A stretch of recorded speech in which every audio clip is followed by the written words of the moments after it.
Wait, after watching all those videos pre-jazz, I'm supposed to clap so you know where the sound comes in, Kyle. Where you see that spike, you'll know. After all that shit we did jazz and probably got nothing because of the damn ice machine behind me. Yeah, it's pretty brutal actually. Yeah, ice machine. Slime in the ice machine at the Utah. Not really. That's you guys don't know that, do you? Do you know that, Ben? You might, being from Houston kind of region. Slime in the ice machine. You don't know that? There's this legendary so there's this legendary newscaster in Houston. He's passed on. His name was Marvin Zindler. And every Friday night he would do like health reports on restaurants around the Houston area. And he always had this bit, slime, when they found slime in the ice machine, they'd have like graphics and he'd be like, slime in the ice machine. And everybody would, big slime rolling down. Tune in Friday night after the football games, the high school football games, to watch Marvin Zindler's health reports on Houston area restaurants. That was Kyle's boring ass Friday nights in high school. The slime in the ice machine. Exactly. Put on slime. No, we have to watch this. Yeah. All right. Exactly. Welcome to another Orange Coverage Science podcast. This is Johnny Owens. I'm here with the crew: Ben Weatherford, Kyle Kimbrell, and Zach Gunkel, who goes by HMFIC. I'll let you figure out what that is. I'm El Jefe, Don Juan, the real HMFIC, Johnny Owens. I roll. I thought it was Arch Manning's fanboy. Yeah, I've been that, man. I just really am now. So yeah. If I can get an Arch jersey next podcast, I will be rocking that bad boy. An Arch helmet, whatever it takes. Man. Shout out all our listeners with Texas Longhorn football connections. Please send Johnny a Arch Manning. Our buddy over there, Donald Wynn, doing great work. Ranked number one. Let's get those guys fixed. Donald on, dealing with an abdominal strain with Quinn, but we're good, man. We're golden. National champions for probably the next 10 or 15 years, I'm thinking. Sounds about right. Bold prediction. ULM this weekend, probably. It sounds like Johnny's been drinking what Sark quit drinking. This is like how every season starts. Just ride that high, baby, until it. I'm always like, we just won recruiting. Did you see that recruit? I didn't even worry about this. Texas Longhorns, the new Dallas Cowboys. Buying up my tickets. Got my Kentucky tickets. So yeah. Hey, they almost beat Georgia. I know. Better be careful. You almost beat Georgia. Fell apart against South Carolina. I know. We have Georgia in like 3 weeks or something. So we'll see. Georgia in town and F1 Austin. It's going to be a nightmare. Oh, the same. Oh, wow. Same weekend, yeah. Brutal. Are you going to F1? I'm going to make it. No. Man, that's a pricey sport. I don't know if you guys know. I don't have any idea. I dropped some serious dough last time, but yeah. We'll see. They have a hole in Vegas where they did the, like, I think the main hub, where they take off and finish from or whatever. Like, they got a huge plot of land that's just dedicated to that. Right off the strip. That was a whole shit show in Vegas for Formula One. Yeah, dude, it was a disaster, man. Like, the road was all messed up. Mm-hmm. The drivers were pissed, and then the people, manhole coming up through the Ferrari. Dude, it was nuts. And then, like, the Formula One people wanted to control the viewing so that people in the high-rise hotels couldn't watch. So they had like these black walls going up, dude. It was a mess in Vegas. Yeah, I'm gonna let them figure out Vegas before I go watch that one. Because then the damn race was at like 3 a.m, which I would either be passed out or drunk or both. So that's they gotta get their act together in Vegas before I drop that watch. All right, man. So any housekeeping stuff? There's a lot of stuff coming up. I'm speaking at the Human Weapons System virtually on Friday. I've got the Defense Health Agency talk in a couple months. Society of Orthopedic Military Surgeons in a couple months. We're doing the Kansas APTA in November. All sorts of cool stuff going on here. You guys, Z, you got that one that Mark Magnago. Oh yeah, that one. But then Mark Magnago and I are doing the Neuro Academy conference this weekend in Columbus. Oh, sweet. Nice, man. Oh, in Columbus, Ohio? Yeah. Nice. I went to Columbus in May. That's a cool little town. Where are you staying? Are you staying downtown or? Yeah, I mean it's at the Hilton. So okay. Nice. The conference is. So is Mark teasing any new data? I think we have some stuff, and then we also have a perspectives paper that has been accepted in the PT journal.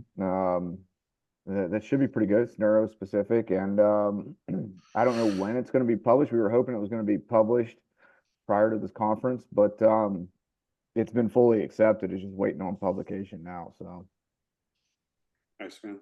Well, Mark's good people, man. Tell him we said what's up. Yeah. Anything else, fellas, before we get into this paper here? All right, we got a kind of spinning off of, other than ortho, Z and Mark doing all the neuro things right now and good stuff. This paper is other than ortho, and it kind of piggybacks off of our Annie Bain talk that came out, 2 episodes ago, I think, Kyle? Yeah, 2 episodes ago. Dr. Bain with Parkinson's, and that's a badass podcast. She's so good and so smart. And one of the things she looked at was changes with BFR in Parkinson's patients to their vascular systems. And, I threw it out at the end, man. I think the potential of BFR on the vascular system can be huge. That could be something that, I feel like could be Medicare code worthy if we keep getting papers that show potential. And it's all pretty straightforward, man. These protocols are like, 4 to 6 to 8 weeks to see changes in the vascularity. It's either like walking or just doing a simple exercise. So not super complicated, kind of low-hanging fruit here. And so the paper today that we're going to go over is actually looking at peripheral vascular disease or intermittent claudication and blood flow restriction. So it's from Parkington et al. The title is Low Intensity Resistance Exercise with BFR for Patients with Claudication. And it's a randomized controlled feasibility trial. So, what you can get out of that title right there is this is the setup where they're hoping to get a larger multi-center, it sounds like. So this is a feasibility trial. So they want to see, is it safe? Is it tolerable? But then also, lucky for us on this one, they measured some outcomes, which were pretty impressive. And so again, it's in the Vascular Medicine Journal. So went into, I think, kind of a good home journal for them. What they took were people with peripheral vascular disease I've been working on this all morning, the Sheffield Vascular Clinic in the United Kingdom. Oh boy. Oh boy. I don't know. Johnny, are you there? Send that, I don't do not like oh boy. I think you're having internet trouble again. Sheffield, where they eat chips and fries or whatever they call it. Fish and chips and fries. Oh my God. They all get peripheral vascular disease. Terrible pub food. So anyways, so they used the Sheffield Vascular Clinic feasibility trial. So it was 30 subjects, 15 did blood flow restriction, 15 in the control group. And again, easy protocols. So it's 2 times a week for 8 weeks and basically 2 exercises. They did leg press or leg extensions at 20%, right, fellas? 20% of a 1 RM. I didn't write that down.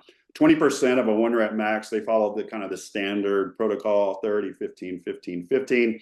And they used a Høgh device, 13 centimeter. It's pretty wide cuff. That's what we used originally in the DOD. So these big vascular tourniquet systems at 50% limb occlusion pressure.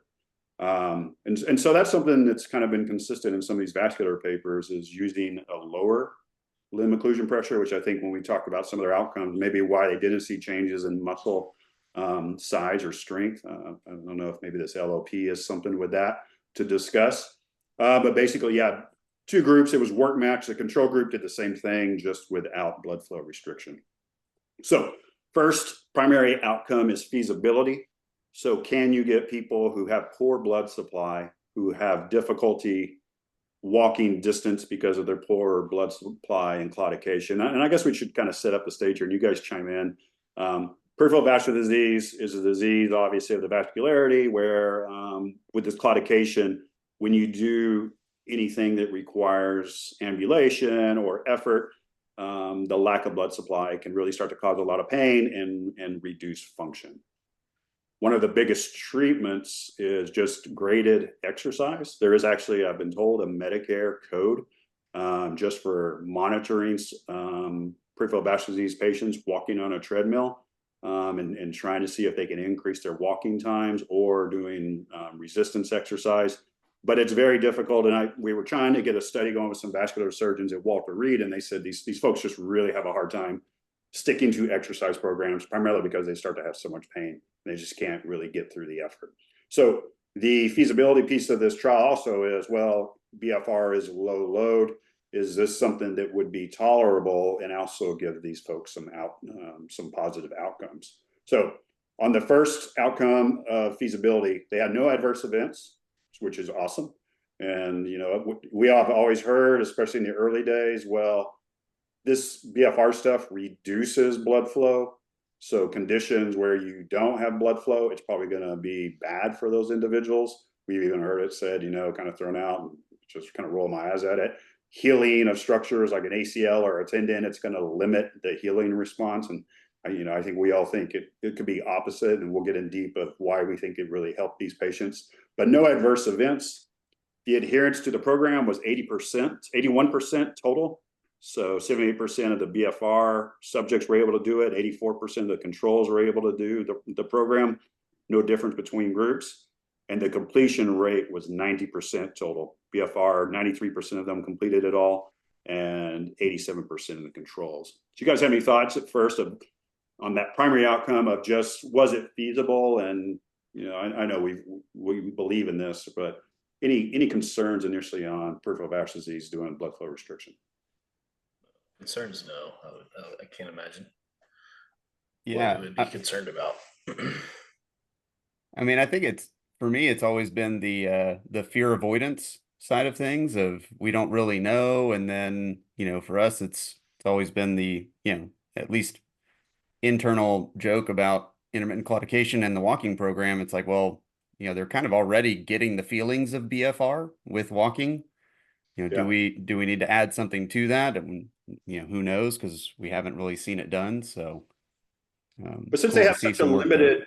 blood flow supply already, just taking the rest of that blood out, was there any thought that maybe they just wouldn't even be able to complete, you know, do 75 reps for 2 different exercises? So 150 reps with, you know, they're almost maybe at an IPC point, even though, you know, you're letting. I think that I think we have like a really poor understanding of how these people recruit muscle and use muscle when they engage in activity. I mean, if you go back to our podcast with Jamie Burr, there's a great clip from that where he starts talking about diabetic muscle and how it just goes anaerobic straight away, which is why they fatigue so fast. Yeah. So the problem that you're going to have with these folks that have intermittent claudication is not like this just happened overnight. So you have months and years of reduced activity, you know, increases in stasis within the vascular system,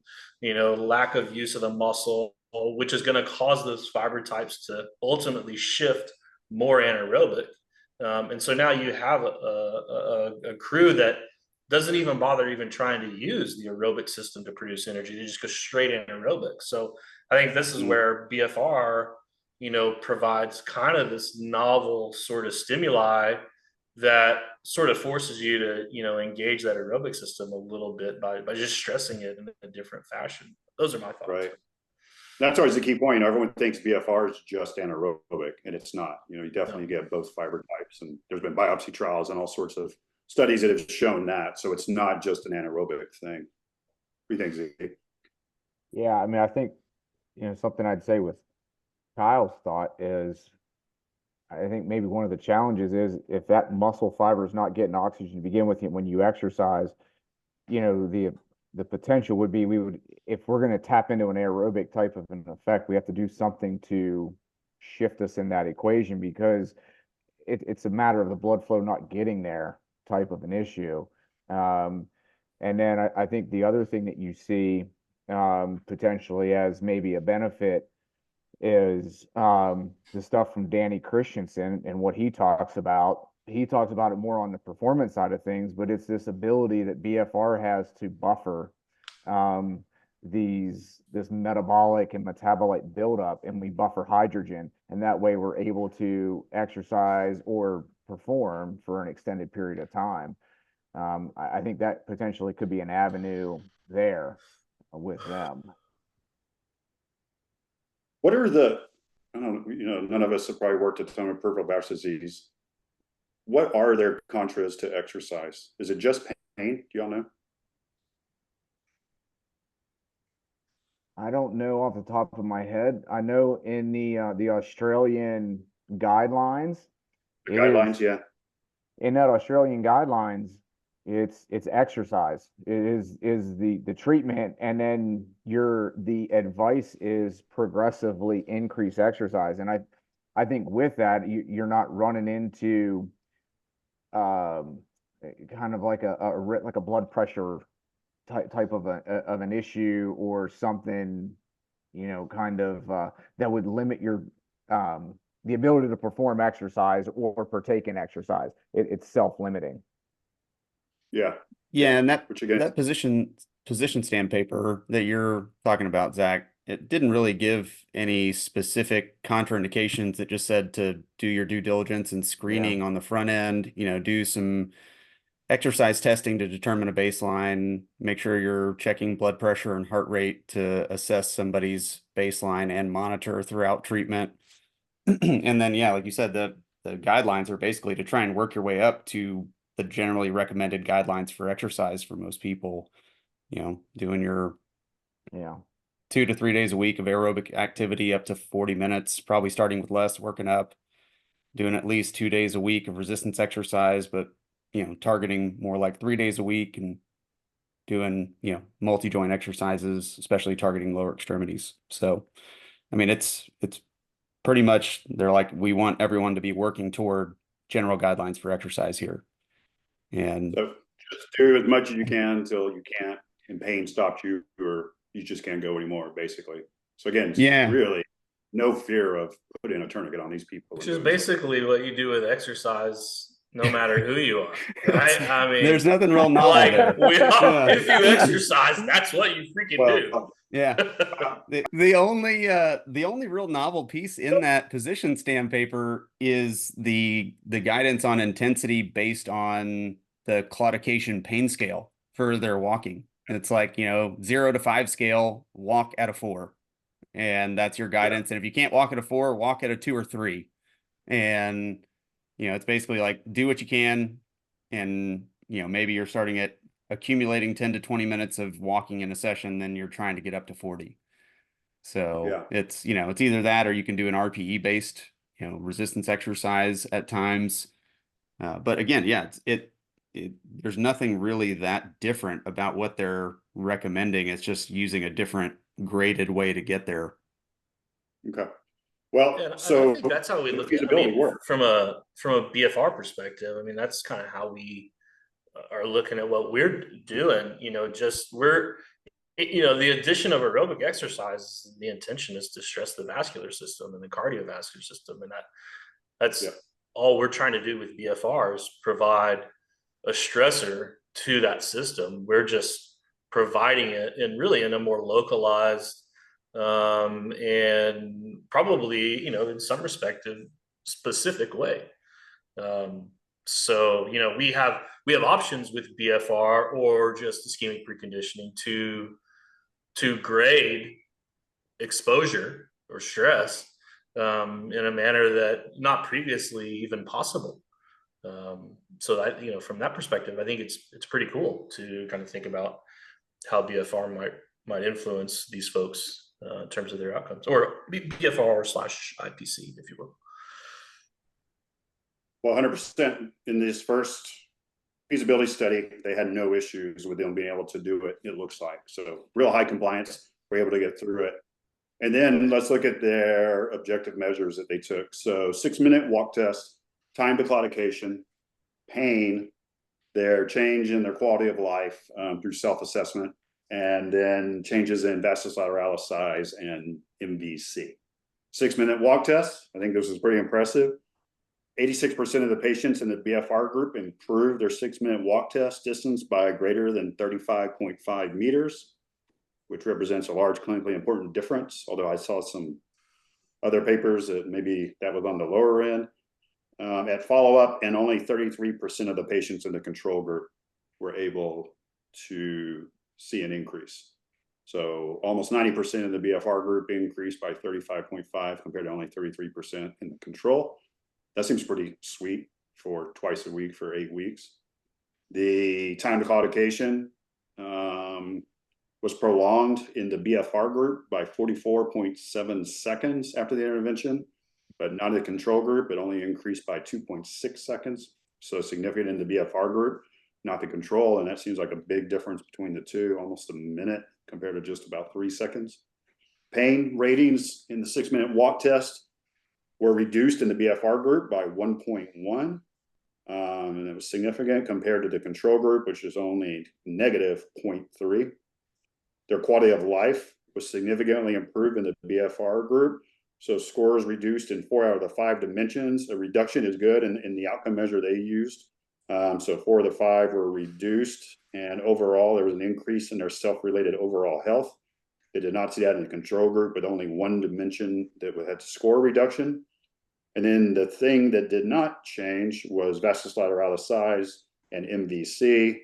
And we can talk about maybe why that might have not occurred. So they didn't see change in muscle size or muscle strength, but they did see improvement on all these other functional measures. So thoughts, fellas? Small clarification. They did not report significance in those. Oh, in all of those. Yeah. Because remember, the primary outcome is that feasibility, which I really liked about this paper, honestly. Like they really made a point on multiple occasions to kind of say, look, these aren't significant, but we're going to kind of report these percentages, if you will, to give you an idea that, of what things kind of laid out. But yeah, setting up spells up for a bigger trial. Yeah, my bad. Totally missed the boat. Yeah, it's easy when we're kind of used to all these things being done significantly or reporting significance. So, well, we did a feasibility trial, one of our first papers in the DOD, and we did the same thing and didn't report significance and just reported trends. And viewer number 2 said the problem with this study is it's not a study. I mean, that's a problem with literature. Like, I mean, so many researchers don't even know what good research is. It's wild to me, and well, I mean, I think we've all probably been hit up to review papers at this point, and I'm going, I don't know that I'm really like, I can't review the statistics. Like, that ain't my skill, like that. Hopefully your editor's doing that. But yeah, that's pretty funny. And I guess, we didn't mention it in our course. We talk about one of the first persons who looked at using tourniquets for things was Augustus Beer, German surgeon, late 1800s, started putting tourniquets on, inflating them, deflating them to see if they could help with some conditions. And one of the groups that was looked at in America using the Beer technique was in the early 1900s up in New York with peripheral vascular disease. And they would just put the tourniquets on and off all throughout the day. And these people were able to walk longer without claudication symptoms. They had a remarkable improvement in their healing. Their 6-minute, this is my 1920s voice. Their 6-minute walk time was significantly better. Oh, God. The Christians did better than the Jews. Because they did ask you religious. They asked your religious preference. Oh, seriously? Yeah. Oh, no. What in the world? But we always said, that'll be my last accent I'll use today, fellas. We always said, or I said, man, that's a badass study in a population that I thought could really benefit from blood flow restriction would be peripheral vascular disease patients. And so to increase 6-minute walk time as much as they did, their ability to walk without claudication symptoms, reduction in pain, improve their quality of life, all seems like this is moving in the right direction. Again, controls didn't really get an intervention. Maybe you could do high resistance loads with these individuals and would see a difference because this was work matched. But overall, it seems like a good trend. What about not seeing a change in strength or hypertrophy? What are your thoughts on that? Not enough sessions, not enough load, too low of LOP, not I'm enough honestly capillarization to the muscle fiber, Chris Fry stuff. That's where I was going. that was one of the thoughts that I had, but honestly, I'm still kind of surprised because of how untrained this population likely is. I would have thought you would have seen a little bit really in both groups, whether you're doing BFR or not, just because it's 8 weeks. Yeah, I mean, that's it's your not other- that long. That's your other issue. Yeah, it's not that long. It's not that high of a frequency, but you're dealing with people that are untrained, so the potential for change is higher. Yeah. But yeah, Probably maybe accumulation it's of the all of blood that flow. stuff, like you said. I mean, I go back, Johnny. You kind of cut out a little bit when you were sort of like nod to Chris Fry and our podcast and all that. What you're saying About Chris Fry's point of not having enough capillarization. Yeah, that if the study he did where people that had lower capillarization had less ability to make changes in muscle strength and muscle size over 12 weeks compared to people that had more normal or higher levels of capillarization in older folks. And so the muscle is fed by the capillary beds, and the more capillary beds that you have in those muscle fiber areas, the better they would do. These people probably are really limited in that area. exactly. And so Yep. it could be kind of what Chris talked about.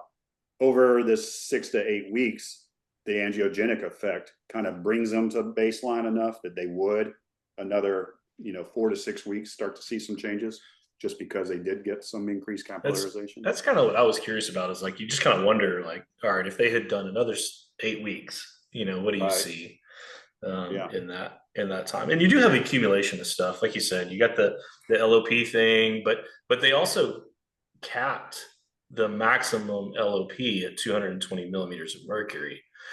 So they didn't, if your LOP was higher than that, they just said, well, 220 was your max, which of course we know is not going to work for potentially a decent amount of people in this trial. For me, with my massive tree trunk muscle legs, I'm at 400. I would have been screwed. Well, what about mechanisms? If you've listened to our podcast, you probably heard us talk about this, but why would BFR be so beneficial for peripheral vascular disease, all the way from the hypoxic state to turbulent flow to vasodilation? Yeah, I mean, I think you look at that, and one of the big things, like you guys were just talking about, maybe why they didn't really get the change and whatever, was the lack of perfusion that they had. And then from there, just mechanistically with BFR, one of the big mechanisms that drives the changes through VEGF, or this vascular endothelial growth factor. What we see from that is a significant upregulation over 5-fold, like 2 hours just post exercise of doing one exercise, leg extensions, compared to no change out of a regular low intensity exercise. And even at that acute marker, there's no real effect even with high load exercise at 2 hours. And then they reassess that, out to say 4 hours, and VEGF's upregulated 6.5-fold. So you get a huge increase in this angiogenic growth factor. And then you take a look and you kind of say, well, what does that acute change ultimately lead to is if we continue this out over a training period. And that's when Jacob Nielsen, you pull his data where he had individuals perform 23 training sessions over 19 days. And he collected biopsies at baseline, the midpoint of training, which was training day 8, and then continued on to 3 days post-exercise, another biopsy, and then 10 days post-exercise. And you could surmise that that acute rise in that growth factor led to a 24% increase in capillarity by the 8th training day. So we get a surge in capillary beds, an increase in perfusion, and that ultimately can help. Going back to what we talked about, one of the big issues that you have with people with peripheral vascular disease and their inability to exercise is driven by their inability to perfuse the tissue that's working. And so this might be an avenue there.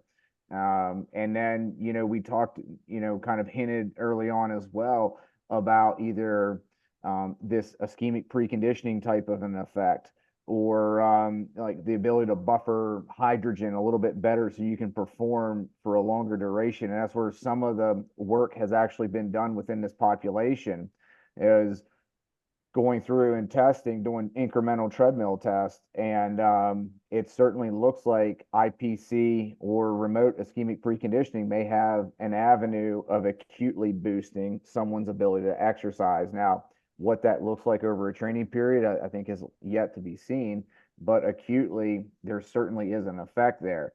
And just real quick, mechanistically, where that might come in, and what IPC does is it basically conditions cells to be more resilient during a period of prolonged ischemia. And so they can function and better utilize the energy means that are generated from aerobic means with oxygen. They can do that for a little bit better in a prolonged period of time before they transition into that anaerobic environment.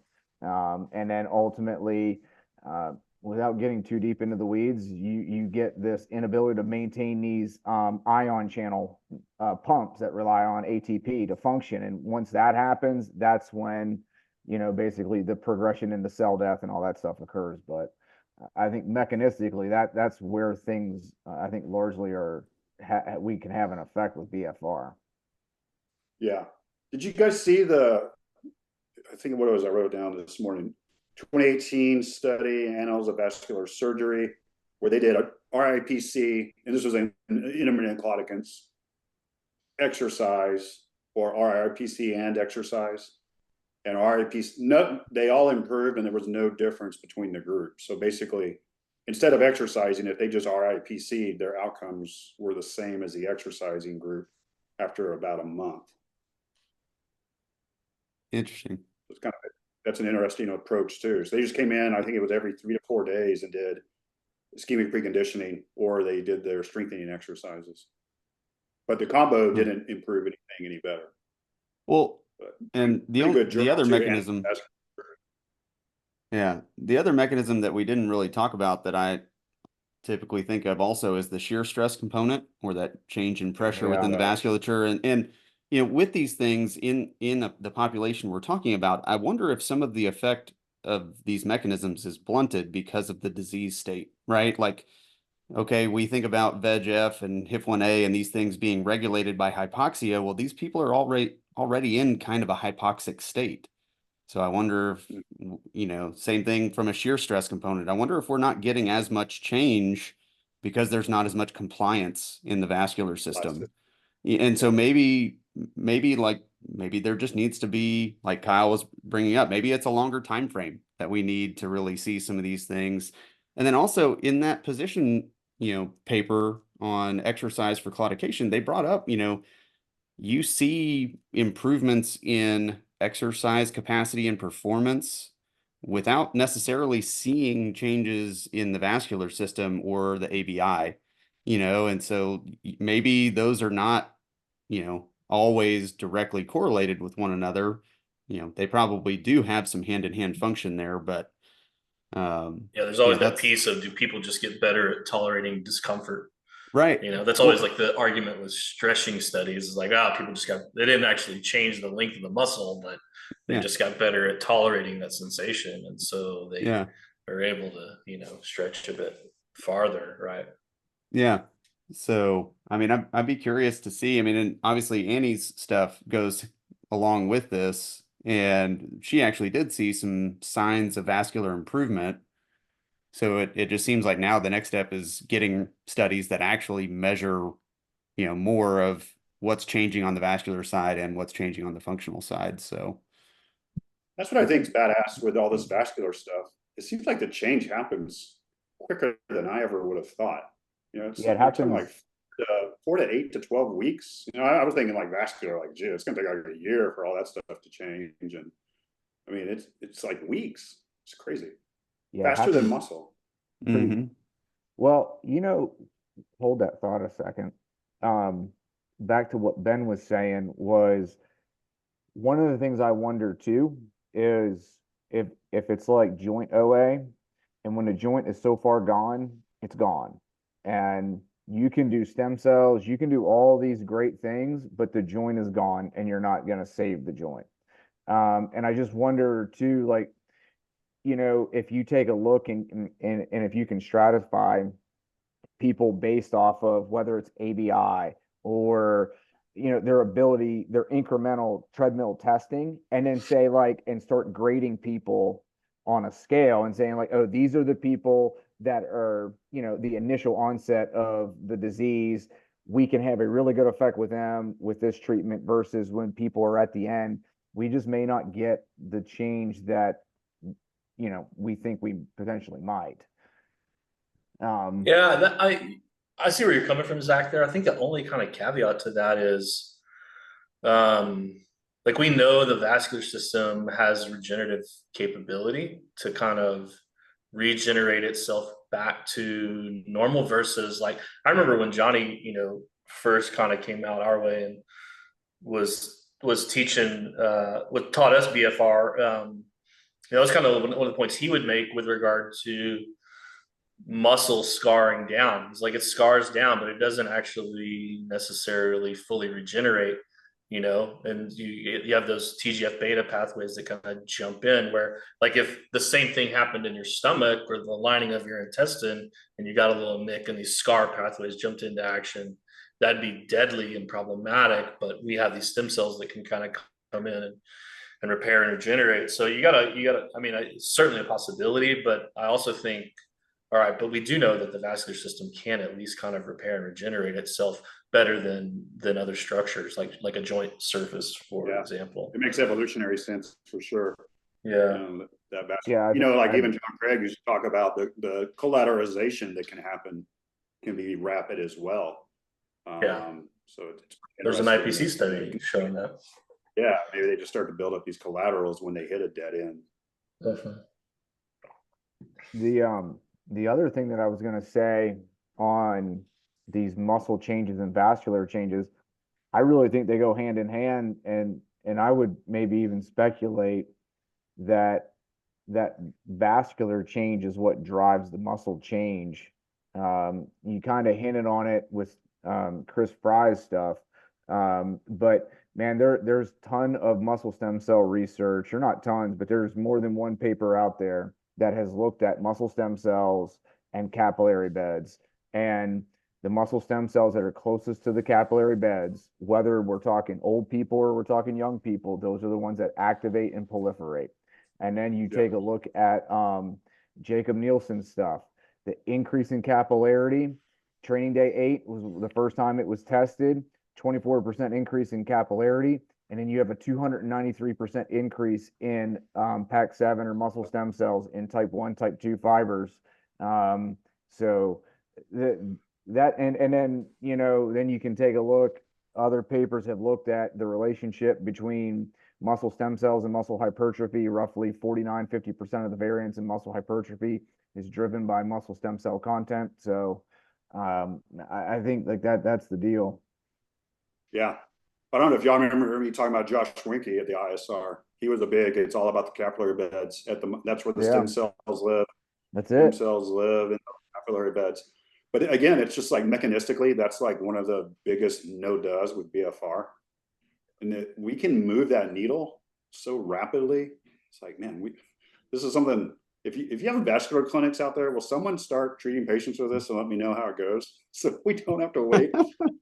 I have multi-center trial, because I would love to just have a vascular clinic with a freaking leg press and a treadmill and some BFR, some Delphi systems in there, and just do these little interventions. I just feel like there's potential.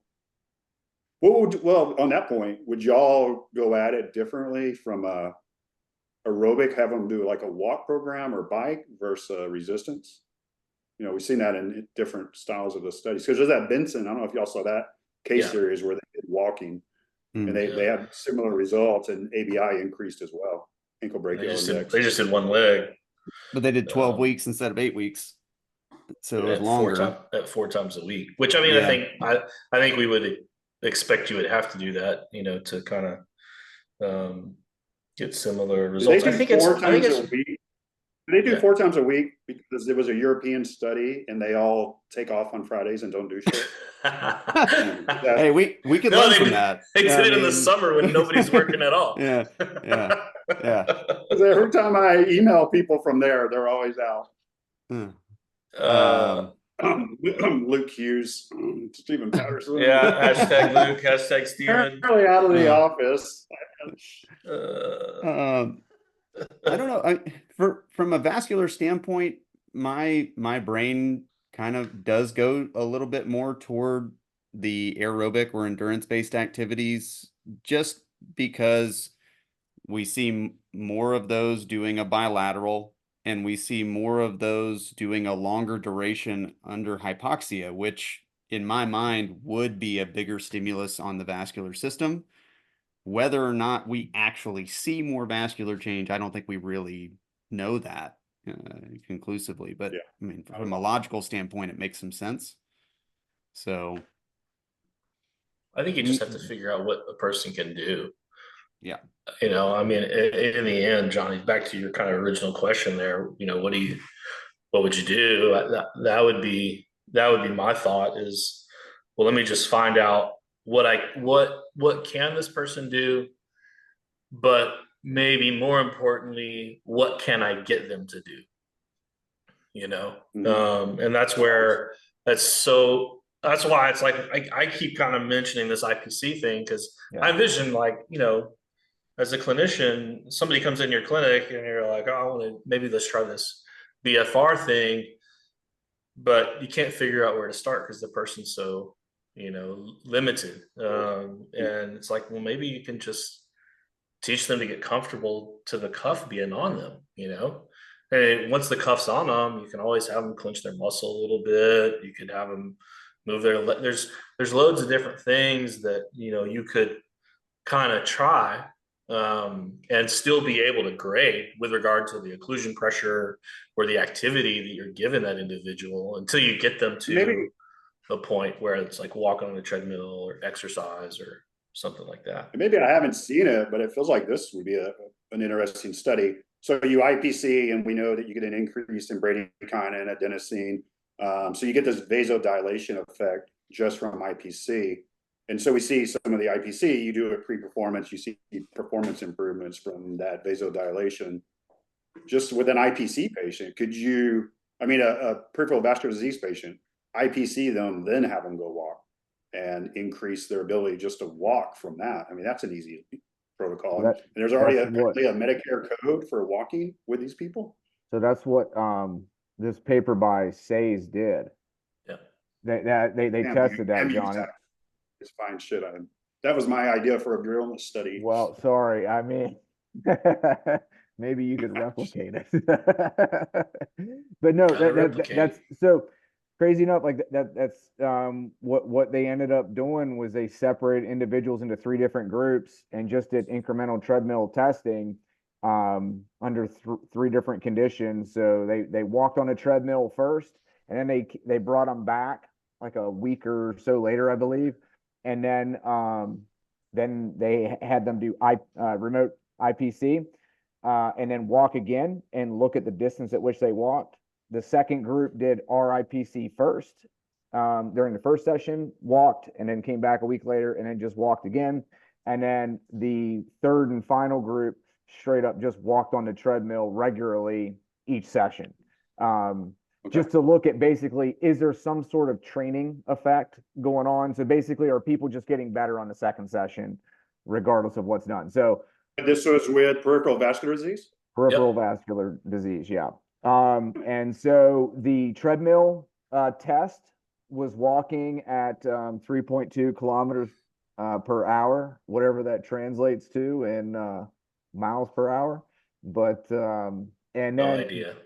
the treadmill was increased 2% every 2 minutes until that person said they tapped out and said, I'm done. Outcome measure that they looked at was the initial claudication distance. So like when they started to feel their symptoms, and then the total distance that that they were able to walk. RIPC was your standard 5 minutes of ischemia, 5 minutes reperfusion, cycled 3 total times. This was done in the upper extremity, and it was done 90 minutes before the treadmill testing. From here, so this is just an acute deal, and then what they found was there was a significant increase in the first group that did the RIPC treadmill second. There was a significant increase in that distance walked. The second group that did their RIPC treadmill test first, they walked for a significantly greater distance that session than what they did the second session. Now, there was a little bit of a training effect in that everybody, or the group C, did increase the distance that they walked over the second session, but it wasn't, or the group A that did RIPC second walked a significantly greater distance than what group C did in that in their second session. So what we're getting at, or what this ultimately goes to show, was RIPC, it appears to have an effect. We see that when RIPC is performed with that treadmill walking, they're able to walk for a greater distance prior to the onset of symptoms. So if we were to build a hierarchy of how to approach patients from the absolute most limited scenario up to resistance exercise loaded at, say, a 30%, 1 rep max, how would y'all split that up, do you think? How would you approach it? So real quick, and I'll tie that in with what Ben was saying before, and with maybe this avenue with RIPC or IPC, I think one of the key factors is the shear stress on the vessel wall, and it's the inflation and deflations, I think is a big player here. If you remember the paper from Danny Christensen, when he was looking at like glute forward transporters and all that stuff, he had a straight up hypoxia group that was just breathing like hypoxic air. I believe it was like 9% or something, maybe 12% oxygen. Either way, what happens is it was the group that was cycling with the tourniquets on that has the greater glute forward migration to the cell wall. And so what I'm getting at is hypoxia itself does not explain that change. It was the shear stress on that vessel wall that, and believed to be the inflation deflations. So maybe the avenue. So a function of the vasodilation that you're going to get, which one of those IPC studies showed actually, like they IPC'd one arm, but you got vasodilation in the contralateral limb that wasn't even right. So, so which is interesting to kind of think about. Yeah. That was my new slide you saw. Driven by like endothelial nitric oxide and such. And so I think maybe the hierarchy and how we would manage a patient with this situation, see what they can do, like you guys said. But then if they're really limited, we just go through alternate inflation deflation if they don't tolerate the aerobic exercise or right away or at all. And then I think doing a few exercises, resistance exercises with the cuff on. And that way, if you do the IPC, you're getting 3 rounds of inflation deflation. And then if you can target 3 to 4 exercises, that's another 3-4 inflation deflations. And you should be inflation deflation, Zach, but let's be specific here: arm, leg, percentage of occlusion pressure, etc. Yeah, I think LOP is interesting for this. Yeah, I mean, I think I would try to target in the leg the higher pressure, and that goes back to the Mauser paper And what they found was 80% limb occlusion pressure produced the changes that the lower limb occlusion pressure did not change. So I would try is the key word when you manage the patient, but I would try to have a higher pressure in the cuff. Now, if that wasn't tolerable or whatnot, and then we can kind of reduce it down from there. Yeah, I think so. Like, stick to our same guidelines. If they don't tolerate it, go lower, because a lot of these papers are using like 50, 60 LOP, but it's just, I think they're nervous to go higher. And when you set up a study, you don't want to screw yourself and and have a high dropout. Tolerate it. It doesn't mean 80% wouldn't do better. It's just, you got to make sure they tolerate it. And going back to your question, Kyle, of hierarchy and how would you, implement, it seems like starting with the passive inflation deflation, like we've talked about, is the place to start and know that it's going to be easier to tolerate it. And I mean, going back to what we discussed in the history of BFR, and we kind of alluded to early on, of just passive inflation deflation, improving walking tolerance and pain and wound healing and all that, they were doing a pretty low pressure for a very short amount of time. They were using 80 millimeters of mercury for 2 minutes on, 2 minutes off. But they did it for a long duration. It was like 12 hours a day. So maybe that's the give here, is you could either maybe push for a little higher pressure, have less, inflations and deflations, get it done in a shorter amount of time. Or if you need to go lower pressure, you probably need to take this and spread it out over a longer time in a treatment session, And so that seems to be the give, at least from the limited information we have. And maybe, especially in this population, maybe starting with BFR on the upper extremity, because it's not where they typically have their exercise symptoms. Maybe that would be a way to introduce it and have them tolerate it, experience it, and then we transition to the lower extremities. And we could do something like, recumbent cycling or walking, start with a lower pressure to introduce it, make them comfortable, do it in an intermittent fashion. So again, it kind of makes it something that's more tolerable. Maybe we start with something like 50% occlusion, like the Parkington study did, and then work our way up. So Ben, you were talking about that 1920s paper that I mentioned earlier. Yeah. Because they also found that 5 out of the 7 patients made it to the cafeteria and could get a sarsaparilla. One patient remarkably was able to. Sorry, your internet's cutting out, Johnny. Patients recounted their time fighting the Napoleonic Wars. Word. Somebody else has joined the chat, apparently. Lots of potential here. Lots of not with that. No, I'm saying with the study, not with my 1920s accent. Yeah. So, man, I hope these guys get a multi-center. It sounds like what they're going for over there. I don't know. Do you guys know these folks at all? I have to reach out. See if Luke and them know. I didn't. No. Okay. No. Well, I think the potential is huge for this. Really easy to do. And if we're improving people's vascular systems, that's a big game changer. And then hopefully we can throw some strength and hypertrophy on there. My granddad had peripheral vascular disease. It's miserable, man, because he was a real active dude, and he would just work for a few minutes and have to stop and put his legs up, rub his legs, rub castor oil on, whatever the heck he would do to try and get better. But it's a miserable way to live, especially if you're trying to do a lot of things. Cool. Anything else you guys want to add?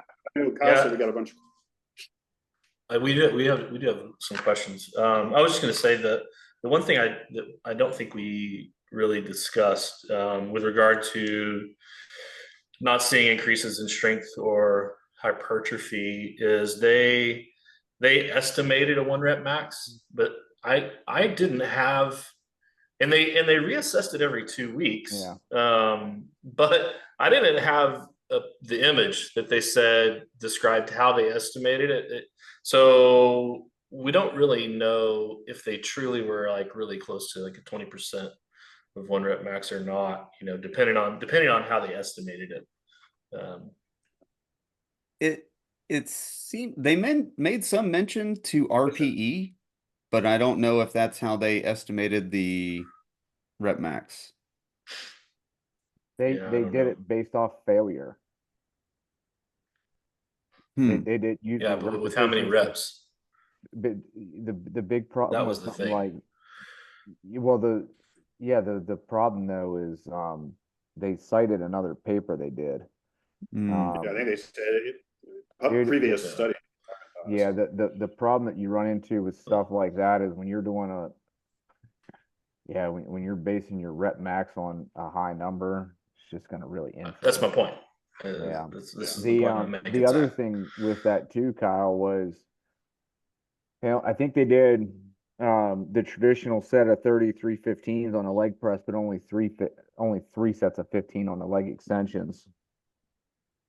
I think it was the I protocol. wrote that they did all 75 reps, but I definitely could have missed that. Sometimes these things hide. Yeah, Yes. no. Patients perform 4 sets of 30 315s for the leg press, followed by 3 sets of 15 repetitions for the knee extensions at 20% 1RM. So Yeah. Maybe a volume thing there. Well, that, and then when you're trying to assess, you're only doing 45 reps, and the exercise that you're, looking for. There's another study that did something very similar to that. I think it was like that Abe paper or something way back in the day. But anyway. Yeah, but that was their test, was leg extension strength as well as vastus lateralis. So if you're only doing those 3 sets, it might not be enough volume. So I mean, it's the hardest thing with all these PFR studies. Like, how many of those subjects actually even completed that volume? I know from ours, it's like, and we did 30, 15, 15, 15. Yeah, it's like, not for the first couple weeks. Yeah. So Kyle, they did, they used the Brzezicki formula is what they based it off of. But again, so they used a formula, but you still don't know how many reps they did, right? Well, how are you going to report that? It was to failure. So, I mean, the problem is you don't know what the load was. You know what I mean? Well, my point is, like, you're going to, I mean, if you're failing at around 10 reps, that's around about a 70% 1 rep max. But that's the predictive value of those things, is like, if you can do more than 10 reps, they lose accuracy. So if they were doing like a 15 rep max or a 20 rep max, plugging into the formula, that is not going to be as accurate as if they had done like a 5 rep. Half the papers don't tell us how they get their 1RMs, really. Yeah. Yeah, so they increase. This is the other paper they did, increase until momentary muscle failure occurred within 10 reps. Okay. And so you just don't know, but. Yeah. But they use it appropriately, They did the Brzezicki formula, like did all the divisions themselves, or just use an app? You know what? There's way that fucking I'm sorry, that freaking formula. Go ahead and edit that out. No, that's staying in there, man. Explicit. Dude, that formula has way too much math in it. All you got to do is the load times the max number of reps multiplied by 0.033333 repeating, and add the load back in. Dude, it flows in the calculator on your phone. Simple. And that's why people use that Brzezicki formula. I don't know. Ridiculous. That's like calculus to me. Yeah. And all it has is some division. Once you start putting some parentheses around the numbers, I'm screwed. Yeah, I mean, it's like, dude, who has an Excel spreadsheet pulled up that you're just going to plug? Dude, just make it simple. App. Or use the 1RM calculator. Use the app. All right, man. Again, good stuff. Hope we get more of this. And if anyone is doing this with patients out there, please let us know. I'd be very interested to see real life, kind of how this is going. Yeah. Thanks for listening to the Owens Recovery Science Podcast. Owens Recovery Science is a single source for PTs, OTs, ATCs, DCs, MDs, and other medical professionals seeking certification in personalized blood flow restriction rehabilitation training. Find them online at owensrecoveryscience.com. One last thing before we get out of here. First, want to say a sincere thank you for listening all the way through. But also wanted to remind you that this podcast should not be considered medical advice.